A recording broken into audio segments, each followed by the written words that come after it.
itu cukup bagus ya, karena sebagai promosi juga supaya wisatawan dan bisa datang lagi ya kan, dan juga nama Jakarta lebih terkenal lagi di internasional.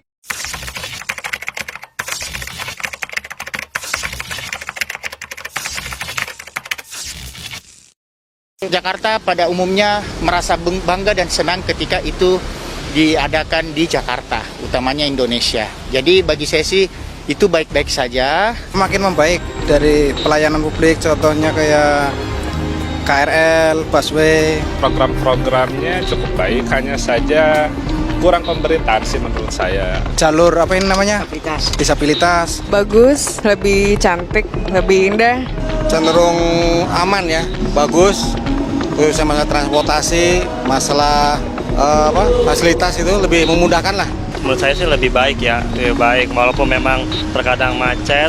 Aman-aman aja gitu. Perluasan trotoar ya untuk pejalan kaki itu bagus banget. Kayak contohnya di sini aja, ini kan dulu kan mobil lewat ya, jadi kita akses ke stasiun pun mesti nyebrang jalan mobil dulu. Sekarang kan udah enak nih. Biasanya kita macet ya di protokol gitu, di kayak ganjil genap itu berpengaruh juga sih.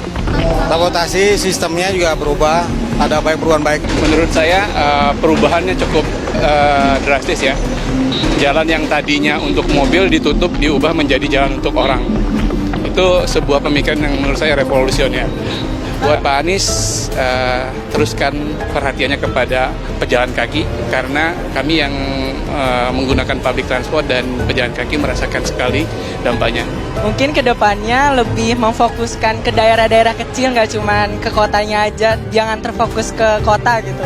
Tetap berpihak kepada masyarakat, tidak dinaungi oleh kepentingan-kepentingan lain di luar kepentingan masyarakat. Banyak sosialisasi dan mengkampanyekan fungsi-fungsi akses untuk kota Jakarta gitu. Seperti prioritas di KRL, prioritas di busway, jalur disabilitas di trotoar-trotoar gitu.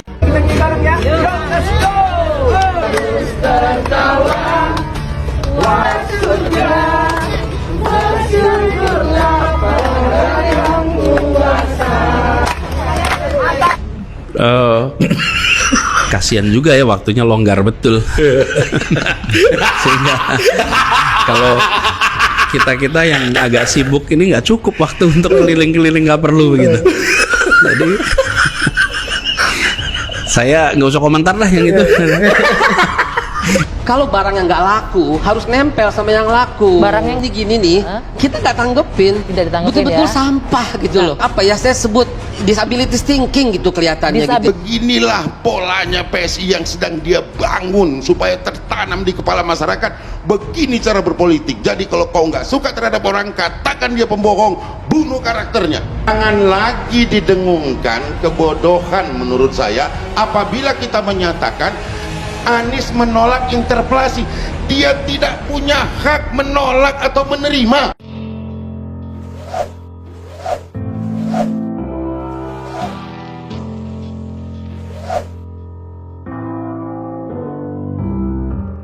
Sekjen Rekat ingatkan Giring hati-hati sebut JIS proyek Firaun.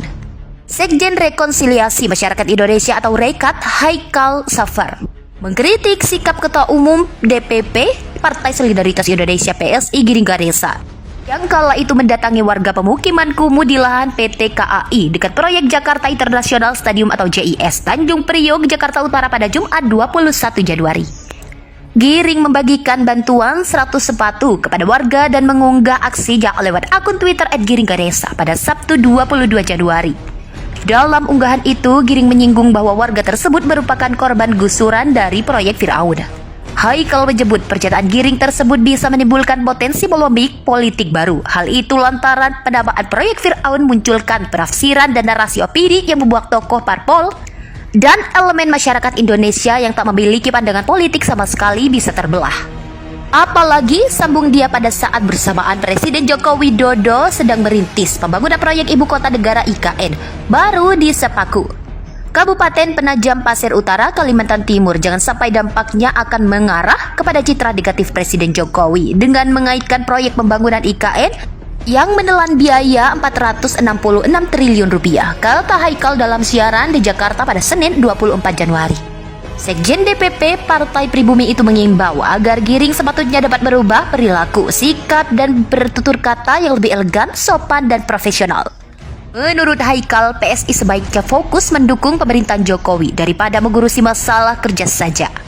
Citranya Presiden Jokowi hanya karena gara-gara ucapan Giring, sehingga sering dianggap offside yang mengakibatkan dampak negatif sehingga bisa berbalik arah akan menyerang dan merusak kepemimpinan Presiden Jokowi. Katanya, lihat Anies Baswedan secara langsung, warga Makassar berteriak Presidenku. Gubernur DKI Jakarta Anies Baswedan beberapa hari lalu berkunjung ke kota Makassar, Sulawesi Selatan. Di Makassar, ia menghadiri acara pernikahan politisi Gaek Nurdin Halid. Selain itu, ia juga jadi pembicara dalam acara yang digagas Nasdem Sulsel pada Sabtu 22 Januari. Ada yang unik saat Anies masuk ke Hotel Kelaro demi undangan penting dari Partai Persatuan Surya Paloh itu. Seorang warga entah siapa suaranya terekam dalam video yang viral di Twitter. Pak Anies, Presidenku. Teriakan itu nyaring sekali di antara ratusan orang yang hadir dalam acara Nasdem tersebut. Adapun video yang diunggah @relawan Anies tersebut sudah ditonton hingga 30.000 kali tayangan dan mendapat komentar 1.209, 2.534 kali disukai dan 529 kali dibagikan oleh netizen. Sebelumnya di acara Nasdem Sulsel, Anies berbagi konsep pembangunan dan pengalaman kepemimpinannya yang dijalani saat ini. Menurut dia, untuk kepentingan nasional harus dirumuskan secara jelas. Jangan terombang-ambing baik menyangkut masalah investasi tanah dan lainnya. Terkait permasalahan apapun di Jakarta, baik perusahaan, tanah, bahkan teknologi, kata dia, harus bisa dibahas bersama melalui dialog. Agar terciptanya solusi, masyarakat Indonesia tentu punya sifat itu. Begitu pula soal pernyataan bagaimana ia akan menghargai kebebasan, ini menjadi komitmennya dalam menjalankan roda pemerintahan di Jakarta. Itu cukup bagus ya, karena sebagai promosi juga supaya wisatawan dan bisa datang lagi ya kan, dan juga nama Jakarta lebih terkenal lagi di internasional. Jakarta pada umumnya merasa bangga dan senang ketika itu diadakan di Jakarta, utamanya Indonesia. Jadi bagi saya sih itu baik-baik saja. Makin membaik dari pelayanan publik, contohnya kayak KRL, busway. Program-programnya cukup baik, hanya saja kurang pemberitaan sih menurut saya. Jalur apa ini namanya? Disabilitas. Bagus, lebih cantik, lebih indah. Cenderung aman ya, bagus. Khususnya masalah transportasi, masalah fasilitas itu lebih